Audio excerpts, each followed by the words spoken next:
창세기 23장. 사라는 127살까지 살았으며 이것이 사라가 누린 수명이었습니다. 사라는 가나안 땅 기랏 아르바 곧 헤브론에서 죽었습니다. 아브라함이 사라를 위해 슬피 울었습니다. 얼마 뒤 아브라함은 죽은 아내 곁에서 물러나와 햇사람들에게 가서 말했습니다. 나는 이곳에서 나그네요. 외국인에 지나지 않습니다. 내 죽은 아내를 묻을 수 있도록 나에게 땅을 좀 파십시오. 햇사람들이 아브라함에게 대답했습니다. 내 주여, 우리의 말씀을 들어보십시오. 당신은 우리들의 위대한 지도자입니다. 우리의 땅 중에서 가장 좋은 곳을 골라 돌아가신 분을 장사 지내십시오. 우리의 무덤 중에서 어느 곳이든 마음대로 고르십시오. 돌아가신 분을 장사 지내는 것을 막을 사람은 아무도 없습니다. 아브라함이 자리에서 일어나 그 땅의 백성인 햇사람들에게 절했습니다. 아브라함이 그들에게 말했습니다.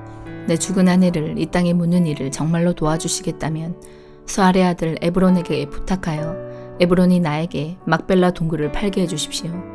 그 동굴은 에브론의 발끝에 있습니다. 물론 값은 넉넉하게 치르겠습니다. 그 동굴이 당신들 가운데서 내게 속한 매장지가 되게 해주십시오. 그때 에브론은 햇사람들과 함께 앉아 있었습니다. 에브론이 성문 곁에서 햇사람들이 다 듣도록 아브라함에게 말했습니다. 내 주여, 그러실 필요 없습니다. 내 말을 들으십시오. 그 땅과 거기에 있는 동굴을 그냥 드리겠습니다. 이 사람들이 보는 앞에서 다 드릴 테니 돌아가신 분을 장사 지내십시오. 아브라함이 햇사람들 앞에서 절했습니다. 아브라함이 모든 사람들 앞에서 에브론에게 말했습니다. 당신이 진정 나를 위한다면 내 말을 들으십시오. 밥값을 다 치르고 사게 해주십시오. 내 돈을 받으십시오. 그래야 내 죽은 아내를 거기에 묻을 수 있습니다. 에브론이 아브라함에게 대답했습니다. 그 땅을 값으로 치면 은 400세겔은 되지만 나와 당신 사이에 그것이 무슨 말입니까? 돌아가신 분을 장사 지내십시오. 아브라함은 햇사람들이 보는 앞에서 에브론이 말한 은 400세겔을 장사하는 사람들의 계산 방식에 따라 달아주었습니다. 이렇게 해서 마므레 동쪽의 막벨라에 있는 에브론의 밭이 팔렸습니다. 그 밭과 거기에 있는 동굴과 밭의 사방을 두르고 있는 모든 나무가 성문에 들어와 있던 햇사람들이 함께하는 가운데 아브라함의 재산이 되었습니다. 그리고 나서 아브라함은 자기 아내 사라를 동굴 속에 묻어주었습니다. 그 동굴은 가나안 땅인 마므레에서 가까운 막벨라 밭에 있었습니다. 마므레는 지금의 헤브론입니다. 그리하여 밭과 거기에 있는 동굴은 햇사람으로부터 아브라함에게 속한 매장지로 바뀌어졌습니다. 마태복음 22장. 예수님께서 사람들에게 다른 비유를 들어 말씀하셨습니다. 하늘나라는 아들의 결혼잔치를 마련한 왕에 빗댈 수 있다. 왕이 종들을 보내어 잔치에 초대한 사람들을 모셔오게 하였다. 그러나 이들은 오려고 하지 않았다. 그러자 왕은 다시 다른 종들을 보내며 말했다. 초대받은 사람들에게 잔치가 준비되었다고 말해라. 소와 살찐 송아지도 잡았고 모든 것이 다 준비되었으니 어서 결혼잔치에 오라고 하여라. 그러나 사람들은 종들의 말을 듣지 않고 제 갈 길로 갔다. 어떤 사람은 밭에 나갔고 어떤 사람은 장사하러 갔다. 나머지 사람들은 종들을 잡아다가 그들을 모욕하고 죽였다. 왕은 매우 화가 났다. 그는 군사를 보내어 살인자들을 죽였다. 그리고 온 도시를 불태워버렸다. 그리고 자기 종들에게 말했다. 결혼잔치가 준비되었으나 초대받은 사람들은 자격이 없다. 너희는 큰 길에 가서 너희가 만나는 사람마다 결혼잔치에 초대하여라. 종들은 거리에 나가 만나는 사람들이 좋은 사람이건 나쁜 사람이건 가리지 않고 불러들였다. 그래서 결혼잔치 마당은 잔치 손님들로 가득 찼다. 왕이 그들을 보러 들어갔다가 결혼잔치 예복을 입지 않은 사람을 보았다. 그 사람에게 왕이 말했다.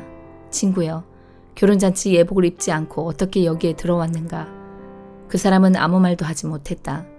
왕이 종들에게 말했다. 이 사람의 손과 발을 묶어서 바깥 어두운 곳에 던져버려라. 그곳에서 슬피 울고 고통스럽게 이를 갈 것이다. 초대받은 사람은 많으나 선택된 사람은 적다.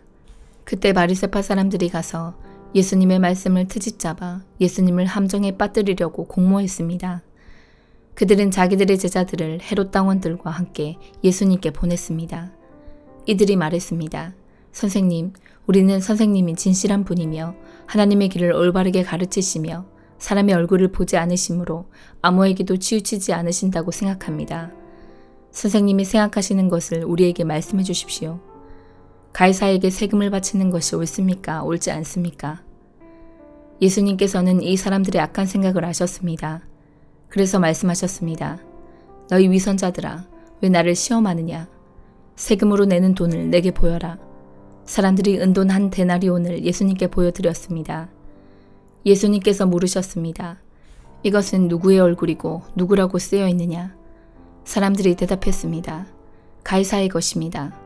그러자 예수님께서 그들에게 말씀하셨습니다. 가이사의 것은 가이사에게 주어라. 그리고 하나님의 것은 하나님께 바쳐라. 사람들이 예수님의 말씀을 듣고 놀랐습니다. 그리고 예수님께로부터 떠나갔습니다. 같은 날 부활이 없다고 말하는 사두개파 사람 몇 명이 예수님께 나와 질문했습니다.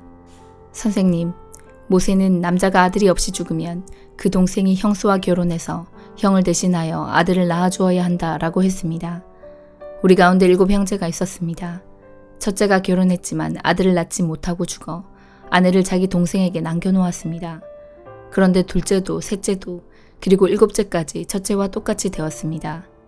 결국엔 그 여자도 죽었습니다. 7 형제 모두가 이 여자를 아내로 맞아들였으니 부활할 때에 이 여자는 이 7 형제 중에 누구의 아내가 되겠습니까? 예수님께서 이들에게 대답하셨습니다. 너희는 성경도 알지 못하고 하나님의 능력도 알지 못하므로 잘못 생각하고 있다. 부활할 때에는 누구도 장가가거나 시집가지 않으며 오직 사람들이 하늘에 있는 천사처럼 될 것이다. 죽은 자의 부활에 대해 말하자면 하나님께서 이렇게 말씀하신 것을 읽어보지 못했느냐? 나는 아브라함의 하나님, 이삭의 하나님, 야곱의 하나님이다.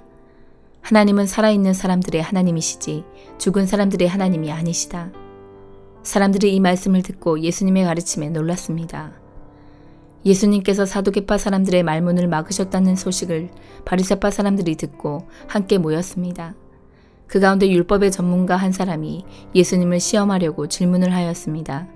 선생님, 율법에서 어느 것이 가장 중요합니까? 예수님께서 그에게 대답하셨습니다. 네 모든 마음과 모든 목숨과 모든 정성을 다해서 네 하나님을 사랑하여라. 이것이 가장 중요하고 우선되는 계명이다. 2번째 계명은 네 이웃을 네 자신처럼 사랑하여라인데 이것도 첫째 계명과 똑같이 중요하다. 모든 율법과 예언자들의 말씀이 이 2 계명에서 나온 것이다. 바리새파 사람들이 함께 모여 있을 때 예수님께서 그들에게 질문하셨습니다. 너희는 그리스도에 대해서 어떻게 생각하느냐? 그가 누구의 자손이냐? 바리새파 사람들이 대답했습니다. 다윗의 자손입니다. 그러자 예수님께서 그들에게 말씀하셨습니다. 그러면 다윗이 성령의 감동을 받아 어찌 그리스도를 주님이라고 불렀겠느냐? 그는 여호와께서 내 주님에게 말씀하셨습니다. 내가 네 원수를 네 발 아래 굴복시킬 때까지 너는 내 오른쪽에 앉아 있어라 라고 말하였다. 다윗이 이처럼 그리스도를 주님이라고 불렀는데 어떻게 그리스도가 다윗의 자손이 되느냐? 아무도 예수님께 한마디도 대답하지 못했습니다. 그 이후로 아무도 예수님께 감히 질문을 하려고 하지 않았습니다. 느헤미야 12장. 스알디엘의 아들 스룹바벨과 예수아와 함께 돌아온 제사장과 레위 사람은 이러합니다. 스라야와 예레미야와 에스라와 아마리아와 말룩과 핫두스와 스가냐와 르음과 무레목과 이또와 긴느도이와 아비야와 미야민과 마아디아와 빌가와 스마야와 요야립과 여다야와 살로와 아목과 힐기야와 여다야입니다. 이들은 예수아 때의 제사장과 그 동료들의 지도자입니다. 레위 사람은 예수아와 빈누이와 감미엘과 세레바와 유다와 마따냐입니다.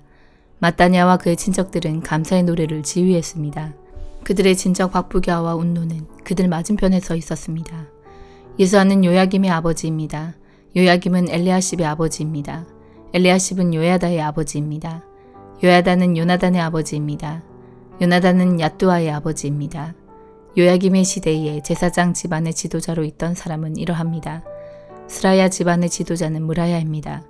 예레미야 집안의 지도자는 하나냐입니다. 에스라 집안의 지도자는 무슬람입니다. 아마리아 집안의 지도자는 여호하난입니다. 말루기 집안의 지도자는 요나단입니다. 스바니아 집안의 지도자는 요셉입니다. 하림 집안의 지도자는 아드나입니다. 무란요 집안의 지도자는 헬게입니다. 이또 집안의 지도자는 스가랴입니다. 기느돈 집안의 지도자는 무슬람입니다. 아비야 집안의 지도자는 시그리입니다. 미냐민 집안과 모아디아 집안의 지도자는 빌드입니다. 빌가 집안의 지도자는 삼모아입니다. 스마야 집안의 지도자는 여호나단입니다. 요야립 집안의 지도자는 마뜨네입니다. 여다야 집안의 지도자는 우시입니다. 살레 집안의 지도자는 갈레입니다. 아목 집안의 지도자는 에벨입니다. 힐기야 집안의 지도자는 하사비아입니다. 여다야 집안의 지도자는 느다넬입니다. 레위 사람과 제사장 집안의 지도자들의 이름이 명단에 기록되었습니다. 그들의 이름이 명단에 기록된 때는 엘리야십과 여야다와 요하난과 얏도아의 시대입니다. 그들의 이름은 페르시아 왕 다리오 때에 기록되었습니다. 레위 사람들 가운데서도 각 집안 지도자들의 이름이 역사책에 적혀 있습니다. 그들의 이름은 엘리야십의 아들 요하난 때까지 기록되었습니다. 레위 사람들의 지도자는 하사랴와 세레랴와 감미엘의 아들 예수아와 그들의 동료들입니다. 동료들은 그들의 맞은편에 섰습니다. 한 무리가 하나님께 찬양과 감사를 드리면 다른 무리가 그것을 받아서 하나님께 찬양과 감사를 드렸습니다. 그것은 하나님의 사람 다윗이 명령한 것이었습니다. 성문 곁에 창고들을 지킨 문지기는 mat단야와 박부가와 오바댜와 무슬람과 달몬과 악굽입니다. 그들은 예수아의 아들 요야김의 시대에 일했습니다. 예수아는 요사닥의 아들입니다. 그들은 총독 느헤미야와 제사장이자 학자인 에스라의 시대에도 일했습니다. 예루살렘 성벽을 하나님께 바치는 예배를 드리게 되었습니다. 사람들이 레위 사람들을 그 살던 곳에서부터 예루살렘으로 데려왔습니다. 데려온 이유는 성전을 바치게 된 것을 기뻐하며 감사의 노래를 부르고 제금과 비파와 수금을 연주하며 하나님을 찬양하기 위해서였습니다. 노래하는 사람들도 예루살렘 주변과 느도바 사람들의 마을에서 왔고 벳길갈과 게바와 아스마 땅에서도 왔습니다. 노래하는 사람들은 예루살렘 주변에 마을을 지어놓고 살았습니다. 제사장과 레위 사람들은 자기 몸을 깨끗하게 한 후 백성과 성문과 성벽을 깨끗하게 했습니다. 나는 유다의 지도자들을 성벽 꼭대기로 올라가게 했습니다. 그리고 두 팀의 합창단을 세워 감사의 노래를 부르게 했습니다.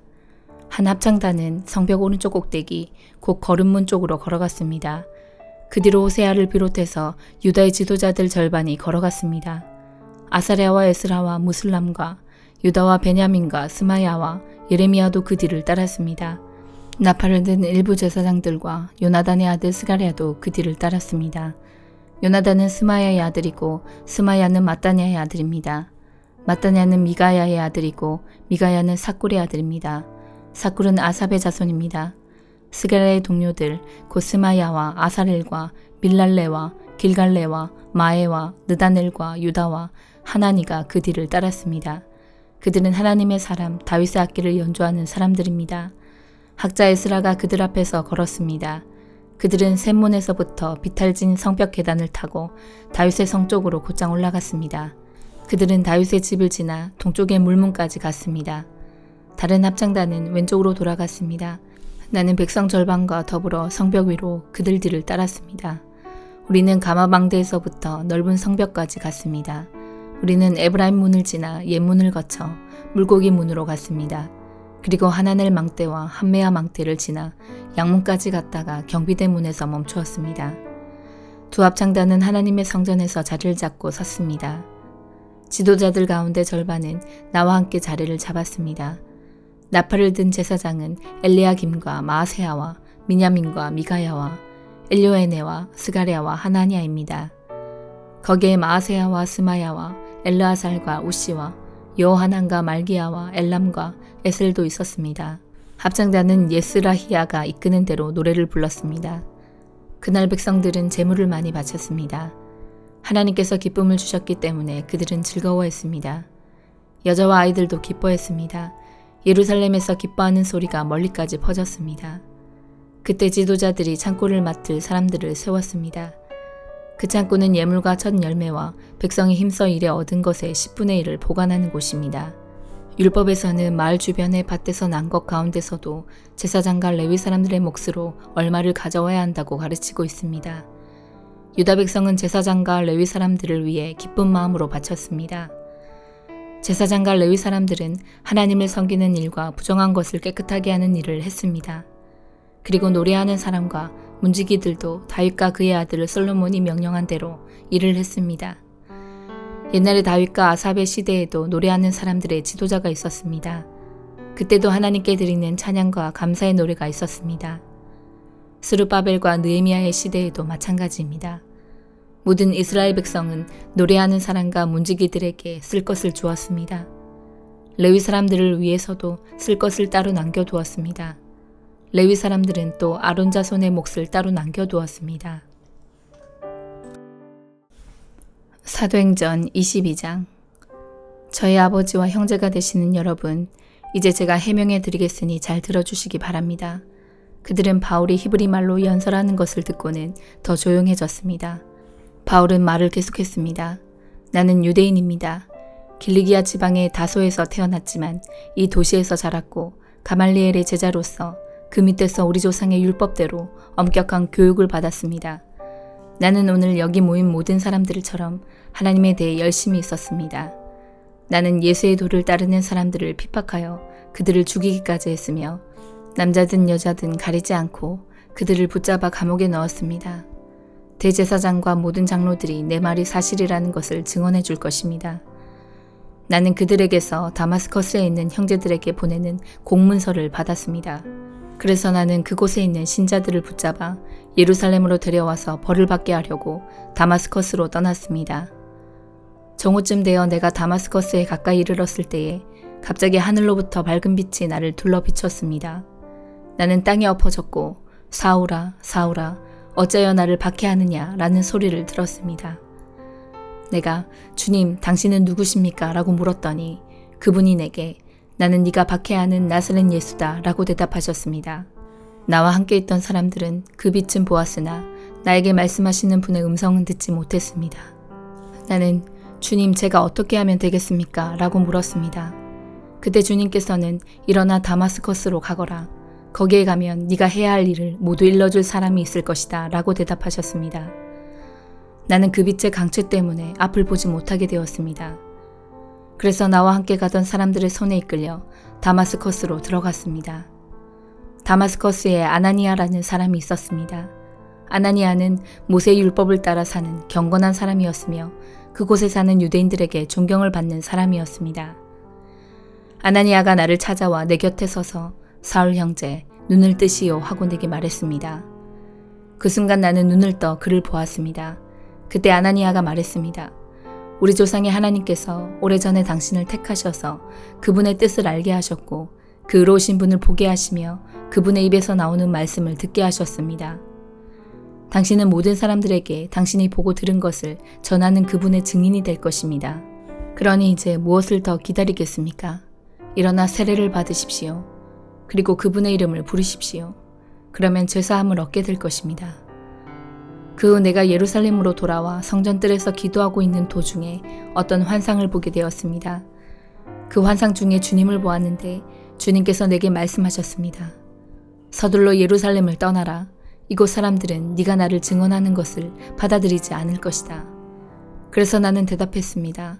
주님, 이들은 제가 여러 회당을 돌아다니며 주님을 믿는 사람들을 잡아 감옥에 가두고 때리기까지 한 일을 잘 알고 있습니다. 뿐만 아니라 주님의 증인인 스데반이 죽임을 당할 때에 제가 그 자리에 있던 것도 알고 있습니다. 저는 그때 거기에 서서 그들이 스데반을 죽이는 일에 찬성했으며 그를 죽이는 사람들의 옷을 맡아주기까지 했습니다. 그러나 주님께서는 내게 가거라, 내가 너를 멀리 이방인들에게 보내겠다 하고 말씀하셨습니다. 사람들은 바울의 말을 여기까지 듣고 있다가 목소리를 높여 이런 놈은 없애버려라. 살려두어서는 안 된다 라고 소리질렀습니다. 그들은 고함을 지르며 옷을 벗어던지고 공중에 먼지를 날렸습니다. 그러자 천부장이 부하들에게 바울을 병영 안으로 데려가라고 명령했습니다. 그리고는 사람들이 바울에게 그렇게 소리 지르는 이유가 무엇인지를 알아내려고 바울을 때리면서 조사해보라고 했습니다. 군인들이 바울을 묶고 때리려 하자 바울이 옆에 서 있던 로마 백부장에게 말했습니다. 죄가 있다는 것이 밝혀지지도 않은 로마 시민을 때리는 것이 로마법에 맞는 일입니까? 그 말을 들은 백부장은 천부장에게 가서 이제 어떻게 하실 계획입니까? 이 사람은 로마 시민입니다. 라고 알렸습니다. 천부장이 바울에게 다가가 물었습니다. 당신이 로마 시민이라는 말이 참말이요? 바울이 그렇습니다. 하고 대답했습니다. 천부장이 말했습니다. 나는 돈을 많이 들여서 로마 시민권을 얻었소. 바울이 말했습니다. 나는 태어날 때부터 로마 시민인 사람입니다. 그러자 바울을 신문하려던 사람들이 곧 물러났습니다. 천부장은 바울이 로마 시민이라는 사실을 알고 그를 결박한 일로 두려워했습니다. 이튿날 천부장은 유대인들이 무슨 일 때문에 바울을 고소하는지 알아보려 했습니다. 그래서 그는 대제사장들과 유대 공의회를 소집하게 했습니다. 천부장은 바울을 묶어 사슬을 풀어주고 그를 데리고 나가 공의회 앞에 세웠습니다. 아멘.